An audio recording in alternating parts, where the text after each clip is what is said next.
Super star Mahesh Babu రియాలిటీలో audience ఆదరణ పొందడంలో, రెమ్యునరేషన్లో పక్కా శ్రీమంతుడు. బ్రాండ్ ప్రమోషన్లోనూ ప్రిన్స్ శ్రీమంతుడే. బాలీవుడ్ హీరోస్కి దీటైన చరిష్మాతో ప్రపంచాన్ని తన గుప్పెట్లో బంధించే సత్తా ఉన్న హీరో అతను. అందుకే ఫస్ట్ నుండి ఓవైపు మూవీస్, మరోవైపు ప్రమోషనల్ యాక్టివిటీస్లోనూ ఒకే స్పీడ్ మెయింటైన్ చేస్తున్నాడు. ప్రజెంట్ తన చేతిలో నేషనల్, ఇంటర్నేషనల్ బ్రాండ్స్ ఉన్నాయి. థమ్సప్, పారాగాన్ లాంటి కంపెనీలకి ప్రమోటర్గా కాంటాక్ట్స్ కుదుర్చుకున్నాడు. ఇప్పుడు బాలీవుడ్ సూపర్ స్టార్ అమీర్ ఖాన్ని మన మహేష్ రీప్లేస్ చేయబోతున్నాడట. రీసెంట్గా అసహనం గురించి అమీర్ కామెంట్ చేయడంతో అన్ని వైపుల నుండి నిరసనలు వెల్లువెత్తుతున్నాయి.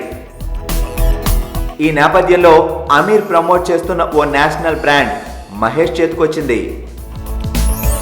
దీంతో పాటు అమీర్ చేస్తున్న మరికొన్ని యాడ్స్ కూడా మహేష్తో చేయించడానికి ఇంట్రెస్ట్గా ఉన్నట్టు తెలుస్తుంది. ఓ టాలీవుడ్ హీరో ఓ బాలీవుడ్ హీరోని రీప్లేస్ చేయడం అనేది నిజంగా సెన్సేషనే మరి.